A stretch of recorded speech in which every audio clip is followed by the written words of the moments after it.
Author कहते हैं Moses ने इसे प्रॉमिस्ड लैंड कहा है, बुद्ध ने इसे निर्वाणा कहा है, जीसस ने इसे स्वर्ग कहा है और टोल्टेक ने इसे एक नया सपना कहा है। पहला एग्रीमेंट, अपने वर्ड्स के साथ फ्लॉलेस बने।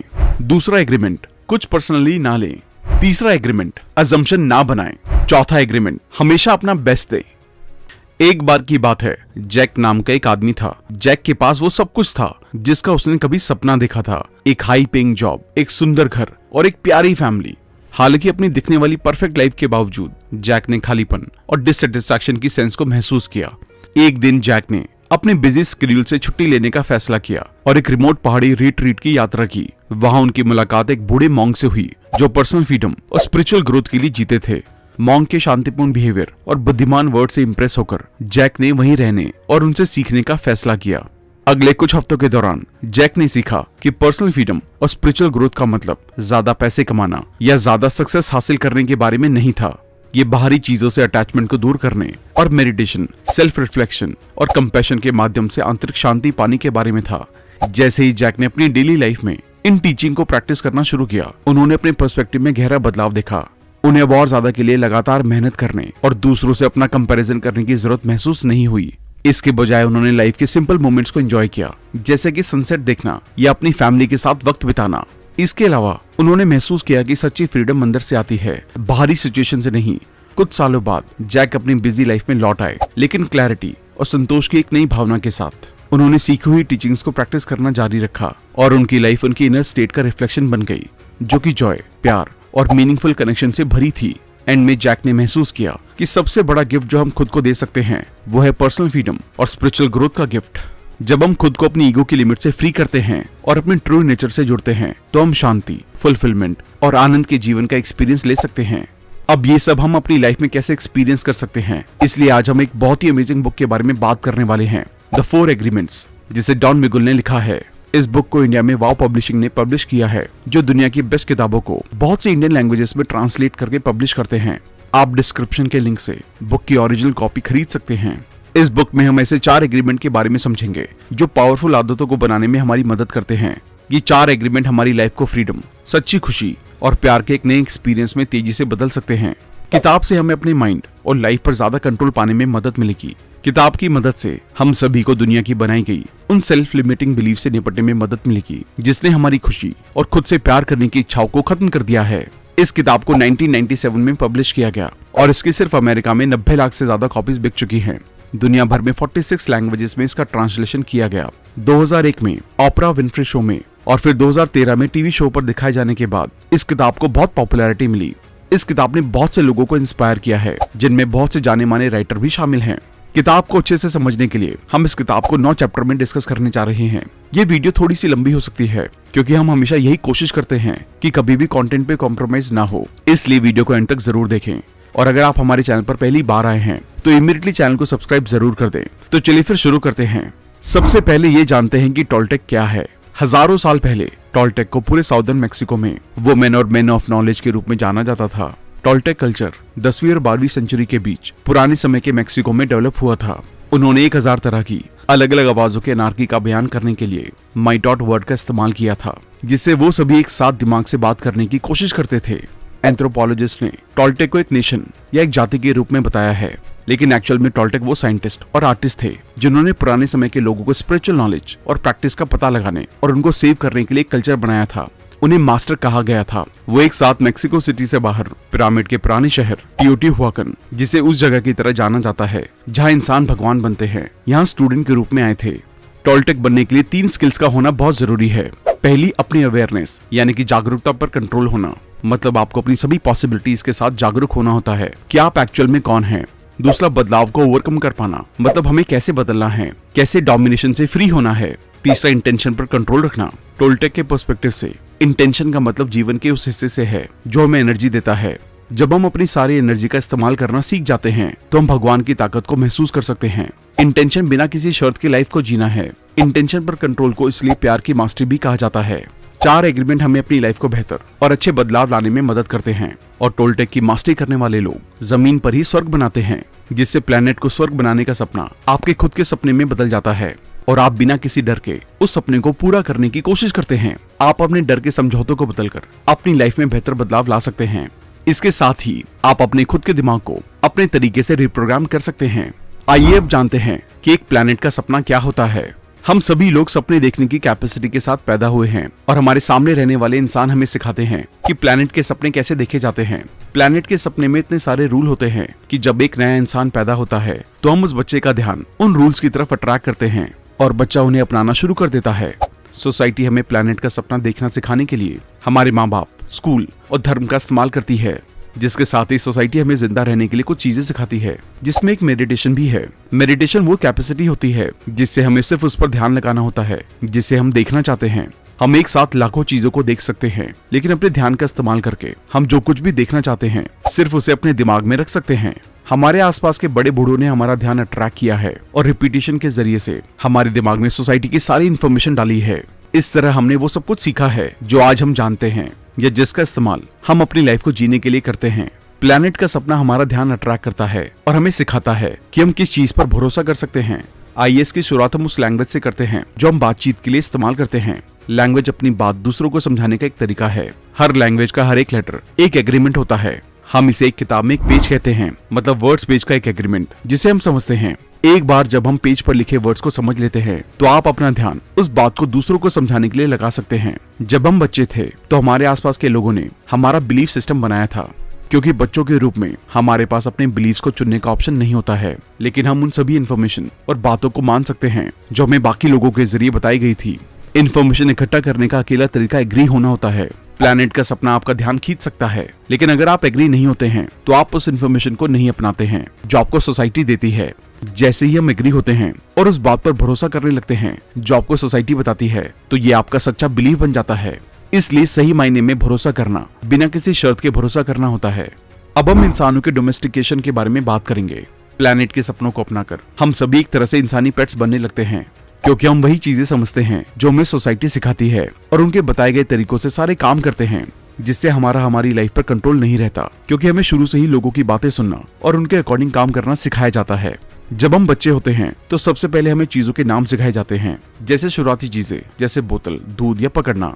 जैसे जैसे हम बड़े होते जाते हैं तब हमें टीवी या आसपास के लोगों से सिखाया जाता है कि हमें कैसे जीना है और किस तरह का बिहेवियर अपनाना है।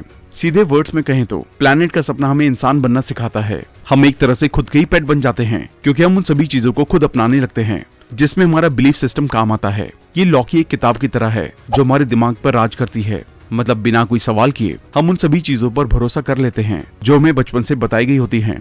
हम अपने सारे फैसले उन बताई गई बातों को सोचकर और ध्यान में रखकर ही करते हैं, भले ही उस फैसले से हमारा मन एग्री ना होता हो। यहाँ तक कि मॉरल रूल्स को भी हमारे दिमाग में एक ऑर्डर में बिठाया जाता है। एक एक करके ये सभी एग्रीमेंट्स हमारे दिमाग में आते रहते हैं और ये एग्रीमेंट्स हमारे सपने पर राज करने लगते हैं।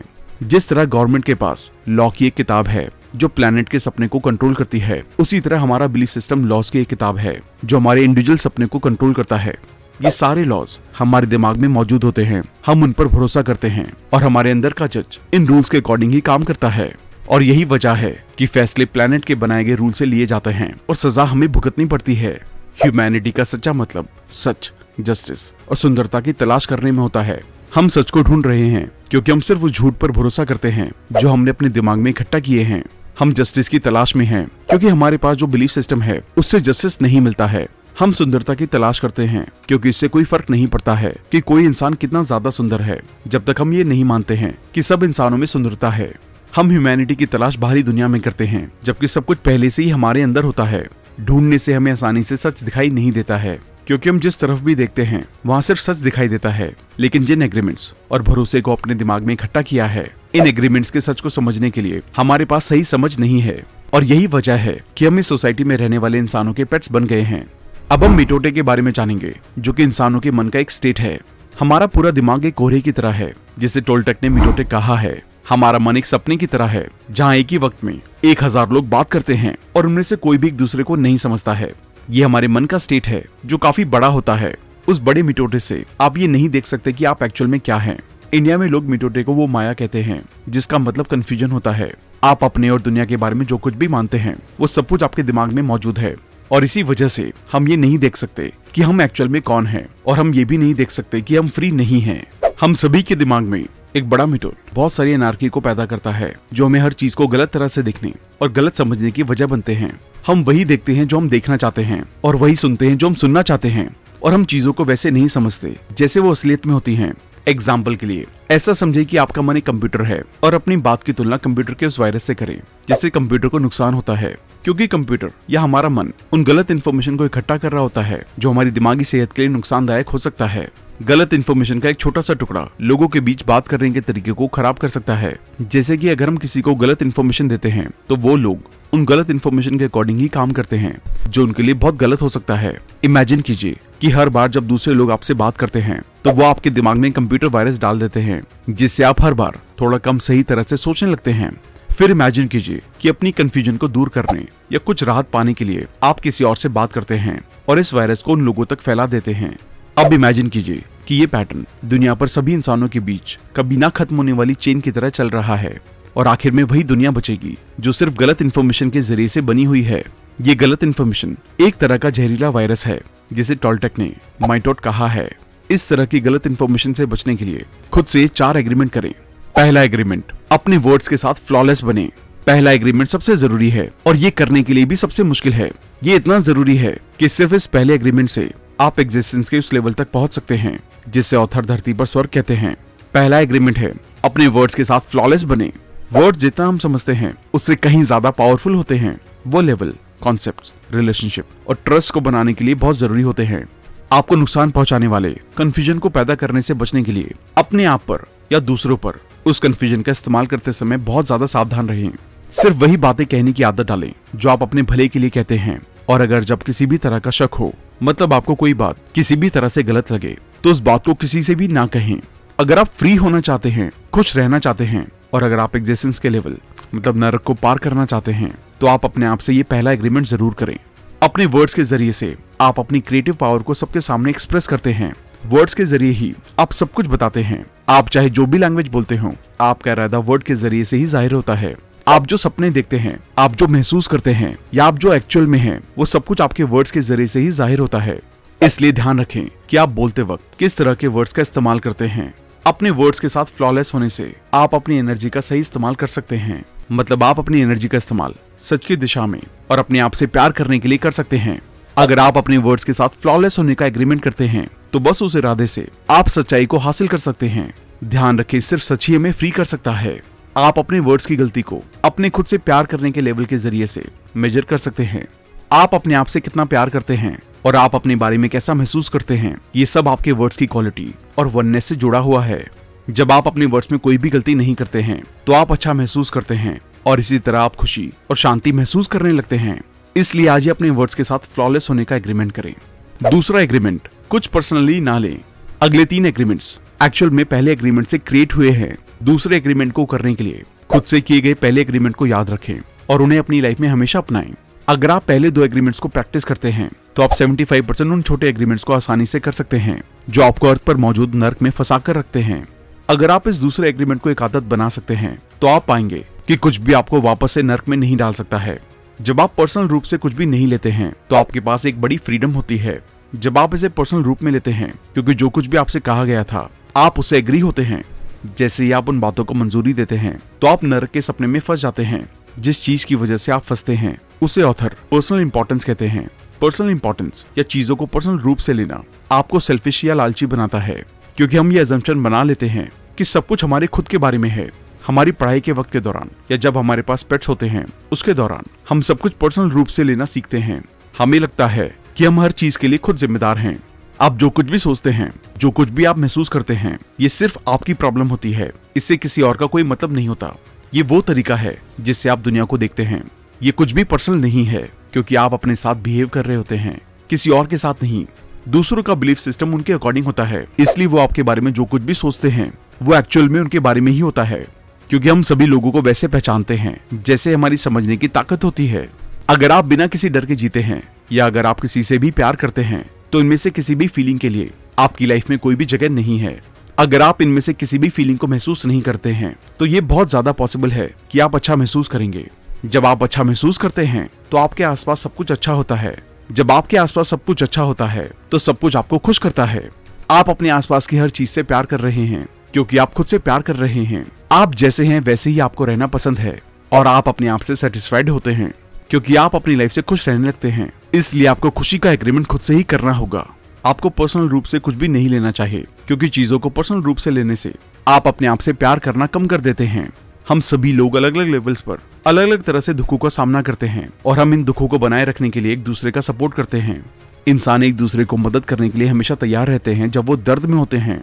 आप दूसरों के कामों के लिए कभी भी जिम्मेदार नहीं होते, आप सिर्फ खुद के लिए जिम्मेदार होते हैं। जब आप एक्चुअल में इसे समझते हैं और चीजों को पर्सनल रूप से लेने के लिए मना करने लगते हैं तो आप शायद ही दूसरों की बातों, कमेंट्स या कामों से परेशान हो सकते हैं। इसलिए पर्सनल रूप से कुछ भी ना लेने की प्रैक्टिस शुरू कर दें। तीसरा एग्रीमेंट, अजम्पशन ना बनाएं। तीसरा एग्रीमेंट अजम्पशन ना बनाने का है। हमें अपने अंदर हर चीज के बारे में अजम्पशन बनाने की आदत होती है। अजम्पशन बनाने में प्रॉब्लम ये होती है कि हम उन अजम्पशन को सच मानते हैं, यहाँ तक कि हम उनको सच साबित करने के लिए कसम भी खा सकते हैं। हम अक्सर इस बारे में अजम्पशन बनाते हैं कि दूसरे क्या कर रहे हैं या फिर क्या सोच रहे हैं। हम इसे पर्सनल रूप से लेते हैं, फिर हम उन्हें दोष देने लगते हैं और हम अपने वर्ड्स के साथ इमोशनल रिएक्शन करते हैं। इसलिए जब भी हम अंदाजा लगाते हैं तो हम प्रॉब्लम्स के बारे में पूछ रहे होते हैं और अपनी अजम्पशन से उन्हें गलत समझते हैं। एक अजम्पशन बनाने के कंपैरिजन में सवाल पूछें। ये हमेशा बेहतर तरीका होता है क्योंकि अजम्पशन हमें दुख लेने के लिए तैयार करती है। हमें बिना हकीकत जाने सपने देखने की आदत है। हम सचमुच अपनी इमेजिनेशन में चीजों का सपना देखते हैं क्योंकि हम कुछ नहीं समझते हैं। हम इसके मतलब के बारे में एक अजम्पशन बनाते हैं और जब सच्चाई सामने आती है तो हमारे सपने टूट जाते हैं और हमें पता चलता है कि ये वो नहीं था जो हमने सोचा था। ये बहुत दिलचस्प बात है कि हमारा मन कैसे काम करता है। सेफ महसूस करने के लिए हमें हर चीज को सही ठहराने, हर चीज को समझाने और समझने की जरूरत होती है। हमारे पास लाखों सवाल होते हैं जिनके जवाब हमें जानने की जरूरत होती है क्योंकि ऐसी बहुत सी चीजें होती हैं जिन्हें हमारा आर्गुमेंट करने वाला दिमाग समझा नहीं सकता है। ये जरूरी नहीं है कि जवाब सही ही हो, लेकिन सिर्फ जवाब ही हमें सेफ महसूस कराता है। इसलिए हम अक्सर अंदाजा लगाते रहते हैं। हम ये अजम्पशन बनाते हैं कि हर कोई हमारी लाइफ को वैसे ही देखता है जैसे कि हम अपनी लाइफ को देखते हैं। हम ये मानते हैं कि जैसा हम सोचते हैं दूसरे लोग भी सच में वैसा ही सोचते हैं और जो कुछ भी हम महसूस करते हैं वैसा ही वो भी महसूस करते हैं। जिस तरह से हम जज करते हैं और जिस तरह से हम मिसबिहेव करते हैं और उसका गलत इस्तेमाल करते हैं दूसरे भी वैसा ही करते हैं। लेकिन ये सच नहीं है, बल्कि असली प्यार दूसरे लोगों को वैसे ही एक्सेप्ट करना है जैसे वो असलियत में होते हैं। और यही इंसान की सबसे बड़ी अजम्पशन होती है। जिस दिन आप अजम्पशन बनाना बंद कर देते हैं उसके बाद आप इमोशनल रिएक्शन से आजाद होकर साफ और क्लियर तरह से बातचीत करना शुरू कर सकते हैं। अजम्पशन बनाने से आपके वर्ड्स इम्पैकेबल हो जाते हैं, इसलिए अजम्पशन ना बनाएं। चौथा एग्रीमेंट, हमेशा अपना बेस्ट दें। चौथा एग्रीमेंट वो है जो बाकी तीन एग्रीमेंट्स को गहरी आदत बनाने की परमिशन देता है। चौथा एग्रीमेंट पहले तीन के एक्शन के बारे में है। हमेशा अपना बेहतरीन प्रेजेंट करें। पहले तीन एग्रीमेंट तभी काम करेंगे जब आप अपना बेहतरीन प्रेजेंट करेंगे। ये उम्मीद ना करें कि आप अपने वर्ड के साथ हमेशा फ्लॉलेस रह सकते हैं। आपकी हर रोज की आदतें बहुत मजबूत होती हैं और आपके दिमाग में मजबूती से टिकी हुई हैं, लेकिन आप बेटर कर सकते हैं। इसलिए ये उम्मीद ना करें कि आप पर्सनल रूप से कभी भी कुछ नहीं लेंगे, सिर्फ अपना बेस्ट दें। ये उम्मीद ना करें कि आप कभी भी अजम्पशन नहीं बनाएंगे, लेकिन आप साफ तौर से अपना बेस्ट दे सकते हैं। इसके लिए किसी भी सिचुएशन में हमेशा अपना बेस्ट दें, ना बहुत ज्यादा और ना ही बहुत कम। अगर आप हमेशा अपना बेस्ट प्रेजेंट करते हैं तो किसी के पास भी आपको जज करने का कोई तरीका नहीं होता है। और अगर आप खुद को जज नहीं करते हैं तो आप किसी भी तरह से गिल्टी फीलिंग, ब्लेम और सेल्फ पनिशमेंट से बच सकते हैं। जब आप हमेशा अपना बेस्ट करते हैं तो आप सही तरीके से काम करते हैं। अपना बेस्ट करने का मतलब है अपना काम करना, लेकिन सिर्फ इसलिए क्योंकि आप इसे पसंद करते हैं, इसलिए नहीं क्योंकि आप किसी इनाम की उम्मीद कर रहे हैं। आप बिना किसी इनाम की उम्मीद किए सिर्फ पूरा करने के लिए काम करते हैं, तो आप अपने हर एक काम को करने की खुशी को हासिल कर लेते हैं। इसके बाद इनाम तो आपके पास आ जाएगा, लेकिन आप उस इनाम से जुड़े नहीं रहेंगे। अगर आप वो करते हैं जिसे आप करना पसंद करते हैं और अगर आप हमेशा अपना बेस्ट देते हैं तो आप एक्चुअल में अपनी लाइफ का मजा लेना शुरू कर सकते हैं। जब आप अपना बेस्ट करते हैं तो आप खुद को एक्सेप्ट करना सीख जाते हैं। अगर आप अपना बेस्ट हमेशा बार बार करते हैं तो आप बदलाव करने के मास्टर बन सकते हैं। यह आपको अपनी लाइफ को सही ढंग से चलाने में मदद करता है, क्योंकि आपने जो कुछ भी सीखा होता है उसे आपने बार बार दोहराकर सीखा होता है। यह आपके लिए एक अच्छी आदत की तरह होगा जिसे आपको महीनों की कड़ी मेहनत से हासिल करना होता है। अब हम इस बुक के आखिरी चैप्टर में एक नए सपने के बारे में बात करेंगे। जब आप खुद से 4 एग्रीमेंट कर लेते हैं तो एक नया सपना बनाना शुरू करें और यह आपके लिए पॉसिबल होता है। ऑथर कहते हैं, मोजेस ने इसे प्रॉमिस्ड लैंड कहा है, बुद्ध ने इसे निर्वाणा कहा है, जीसस ने इसे स्वर्ग कहा है और टोल्टेक ने इसे एक नया सपना कहा है। 4 एग्रीमेंट को अपनाने के लिए एक मजबूत इच्छा शक्ति रखें और इन एग्रीमेंट के साथ अपनी लाइफ को जीना शुरू करें। ऐसा करके आप जमीन के स्वर्ग को हासिल कर सकते हैं। इसके साथ ही इन 4 एग्रीमेंट की रिस्पेक्ट करें। इससे आप सोसाइटी के सपने से दूर होकर अपना सपना जी सकते हैं, जिससे आपको जो चाहिए वो आसानी से आपके पास आ जाता है, क्योंकि आत्मा आपके जरिए से फ्री होकर चलने लगती है और आप आखिर में फ्रीडम हासिल कर सकते हैं। इसके साथ ही सबको प्यार की आंखों से देखें, इससे आप अपने आसपास के सच्चे प्यार को महसूस कर सकते हैं और टाइम के साथ आपका मिटोट हमेशा के लिए खत्म हो सकता है। यही इंसान सदियों से ढूंढ रहे हैं। असल में खुशी ही खोया हुआ स्वर्ग है और बस यही ह्यूमैनिटी का भविष्य है, जो कि आपको इन 4 एग्रीमेंट को करने से हासिल हो सकता है। इसलिए आज इन 4 एग्रीमेंट को अपने आप से करें। तो दोस्तों, इस किताब से हमने उन 4 एग्रीमेंट के बारे में जाना जो हमारी लाइफ में बड़ा बदलाव ला सकते हैं और हमें इंसानियत के सच्चे रास्ते तक पहुंचा सकते हैं। जब आप इन 4 एग्रीमेंट को अपनी लाइफ में शामिल करना शुरू कर देंगे तो आप दुनिया की सभी झूठी बातों से दूर हो जाएंगे और सच्चाई के रास्ते को हासिल कर पाएंगे, जिससे आप खुशियों का एक नया सपना देख सकते हैं जो असलियत में आपके लिए स्वर्ग होगा। हमें उम्मीद है कि आपने इस किताब को अच्छे से समझ लिया होगा और एक खुशहाल लाइफ को पाने के लिए आप इन 4 एग्रीमेंट को अपनी लाइफ में अप्लाई करेंगे। थैंक यू दोस्तों। तो दोस्तों, अब वक्त आ गया है ये बताने का कि इस किताब की सबसे अच्छी बात क्या थी जो आपने जस्ट अभी सीखी और जिसको आप अपनी लाइफ में 100% इम्प्लीमेंट करेंगे। इमीडिएटली कमेंट करें और मुझे बताएं।